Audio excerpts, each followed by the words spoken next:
I've never seen something look so beautiful. Hey guys, Good Mark's Good here, and I don't know what I'm gonna do about this video. It's been a little while since I just showed off my latest acquisitions. They never stop coming, and I'll just play it by ear here because I got quite a bit to show you guys. Since it's been about a month since I've done a general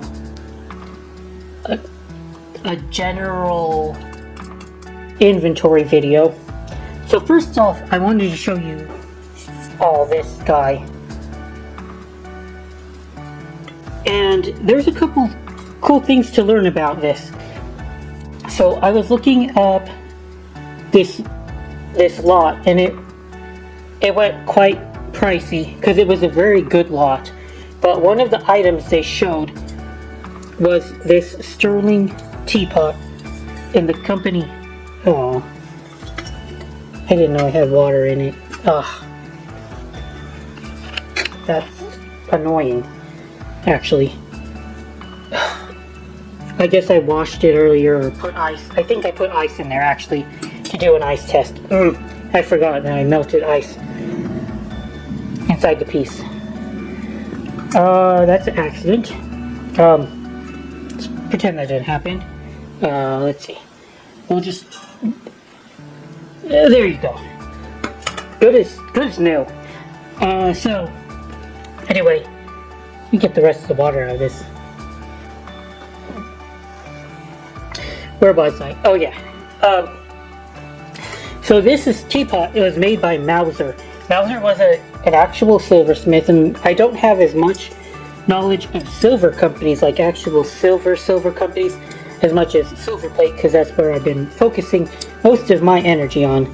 But apparently, this Mauser was legitimate, and what kind of got me is how similar in tarnish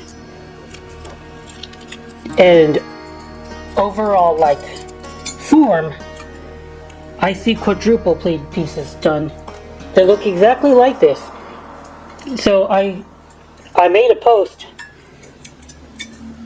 calling it out on my channel. Actually, it's a community post saying there are reasons why I believe that this piece is actually plated, because the tarnish is very indicative of the dark purples and reds that you see in a lot of quadruple plated pieces here. Here, this is a plated piece. It's actually electroplated on lead mounts. And what they mean by mounts, I believe, is like the base metal has lead in it. I think mounts. I've seen that marking before, and I don't really know what quite to do with lead pieces. I think that you could use it just fine as a candle holder. Don't really want to melt it down, I guess, but I'll bet you that lead is one of those things that has a much worse rap than it actually is. Of course, I know that it can be dangerous if you ingested it, but if you were working with it, using it, the silver covers all the lead, so I doubt it's actually dangerous. I don't know. But anyway, the point is, look how similar the tarnish patterns look to this Mauser sterling piece. And that's the funny thing about silver and silver plate. I'm never going to be able to 100% identify a sterling piece from a silver plated piece by pictures in my auctions, but I usually do have a good idea. Of course, when they actually show you the marking, it makes it a lot easier. But anyway, it's got a little bit of green right here as well, which does look like verdigris of copper.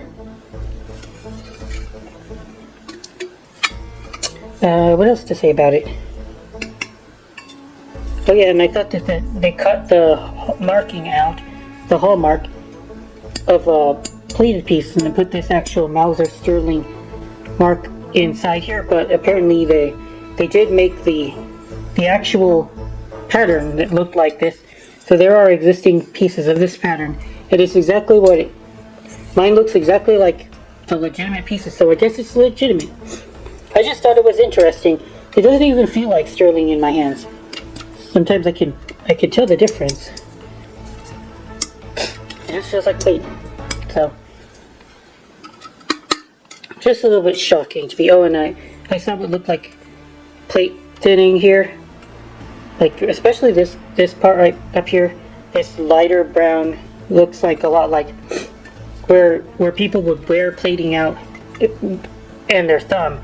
This would be a contact point while you're holding the piece. So a lot of the time with plate, you can see along these contact points plate wear, and it looks exactly like plate wear. So that is a very dependable indication to me that this would be plate. But again, I'm wrong. A lot of the time you see this piece, the insulator, it's white on sterling, so that was right. Yeah, the handle did look sterling though. That's the only part of the piece that I thought looked right as sterling. So again, it's just very interesting, and it weighs about,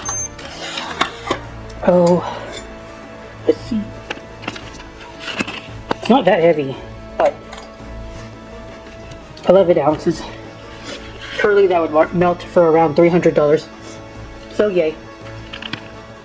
I probably will end up melting this piece just for the silver when I need a little bit of liquidity.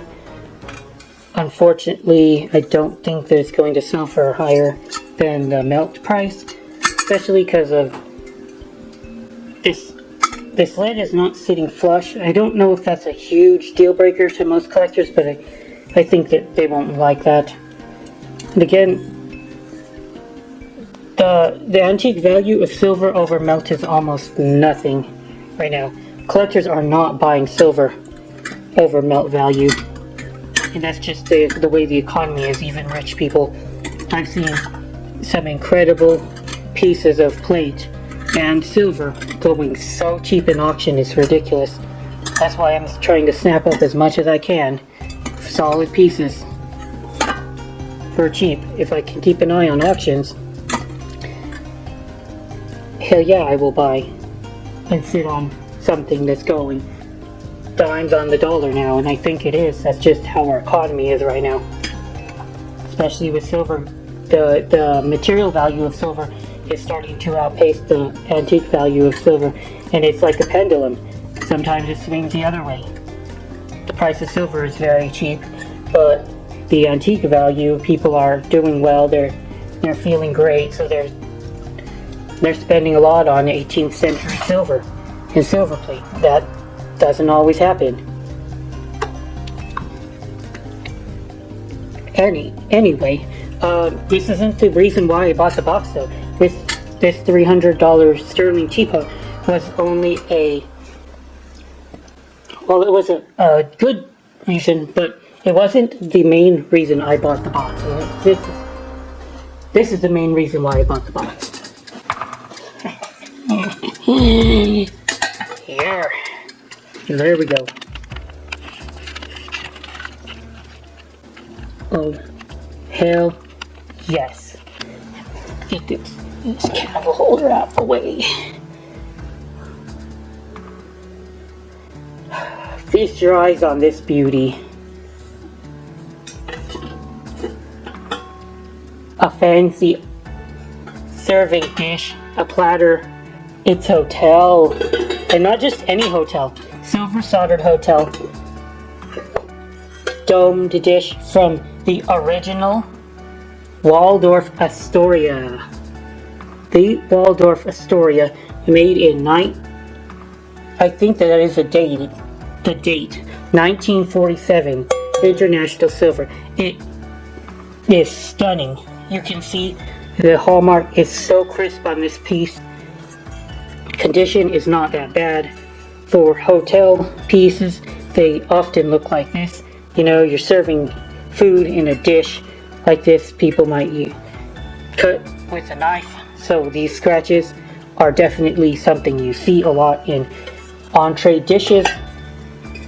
and it is in stunning condition given the age. It's everything a collector would want. It's a collectible hotel. Oh, and then it's on the top here too. So to the right buyer, this is a very high quality piece of hotel plate, and I would imagine that it is worth about as much as the teapot. So I paid around $300 for the lot. It came with flatware as well, which I'll be able to flip for another 100. So the people who were looking at this lot were bidding on the melt value, or the value of the silver teapot, because they did show the silver teapot in the listing. People were bidding on that, and they were not thinking about the entree dish. And where I'm thinking is, cool, well, I can get my investment back with this teapot if it's real silver.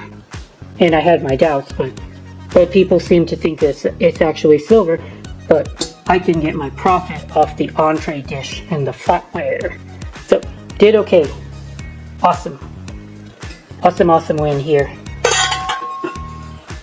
I misidentified this pattern. I thought it would be a little bit more desirable. These candle holders here. They look very similar to the Eternally Yours candle holders, but they're actually W.M. Rogers spring flower, and the marks are pretty worn on the bottom, so that might be that's probably one thing against the piece. It's going to be harder to sell, but they could go for 40 a piece. 40 a pair. This is what I'm going to try to get for 40 a pair. I'm in 30 on this pair. It came with this compo. It would be Oneida's. I recognize that. Park Lane. An Oneida Park Lane Capote. You could sell it, but it would take a while to find a buyer. And not my best buy ever, but it's fine. Probably not gonna lose anything off of it. But I was able to combine the box with this stuff here. And what we have here is Baroque by Wallace, a candle holder, but it's in an uncommon form. You don't usually see the candle holder in this form, so that they seem to be asking for $40 to $50 each, and there's not very many on the market. So that'll give me a profit on this box. When we look at Mappin and Webb as well, I have a 3-piece tea set of Mappin and Webb. Unfortunately, it doesn't have the teapot, so it makes me wonder how I'm going to be able to sell a piece without the teapot. I don't know. But I do know that people do buy just a sugar bowl and creamer if the pattern does match their piece, or they like it for the decorative aspect. It's not a deal breaker without the teapot, especially when the pattern is kind of cool. It looks cut. I think they call this bright cut, but I don't know if this is actually bright cut or not. Seems to be I learned about bright cut a little while ago. It's a technique where they cut the pattern, and it's designed to reflect light and make it look bright, so they call it bright cut. That might be what's going on here. Hand done. And I don't know what I'm looking at really, because I'm looking at what looks like a sugar bowl, a creamer jug, and then another sugar bowl. Why 2 of them? One might be a waste bowl, but normally when you see waste bowls, they don't have lids. Handles. Anyway, just wanted to discuss that. Let's see, what else? Oh, this is a big reason why I bought that lot. This one here. All in all, I'm in 70 on this, and this would have been my saving grace. This is Community Power Veer, I think. somebody put that it's the Paul Revere pattern, and I'm not sure about that, but it might be. Unfortunately, it is missing the lid. This is a vegetable dish that's missing the lid on top, so that kind of makes it harder to sell, but not impossible, because it's still functional and pretty without the actual lid. If you don't got the lid, you could still serve things in it or display it, so it's not hopeless. And I don't know what I'm looking at here. This is like some kind of metal. I don't know. Did somebody try to repair this or put some kind of solder on? I don't know. It's just even lead, and I'm killing myself with it. Kind of weird. I don't. Why did they do that? But it's a pretty pattern by community, and only a few existing examples online. Maybe somebody has the lid and would love to have the actual bowl. Don't know. Love to point this out. Don't quite know what to make of this. We got a cocktail shaker, and it looks like, I don't want to misidentify this, but it's clearly Asian. One of those Asian religions, Hinduism maybe. No maker, unfortunately. I really wanted to see a marking on the bottom. I mean, if it's real silver, and I doubt it because it's too thick to be real silver.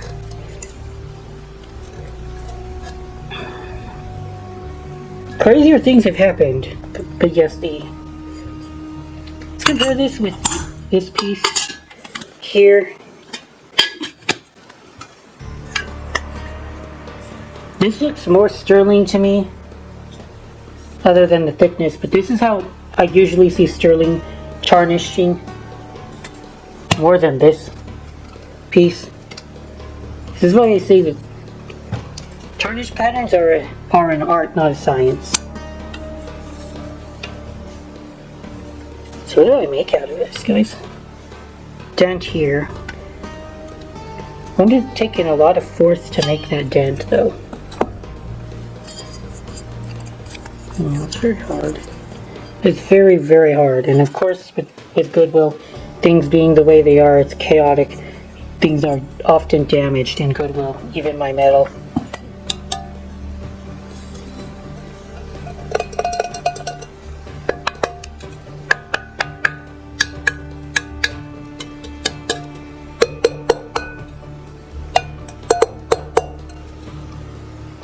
I'll bet it's plated. I mean, it's probably plated, but if it is actually silver, it's worth 400 in melt. Doubtful.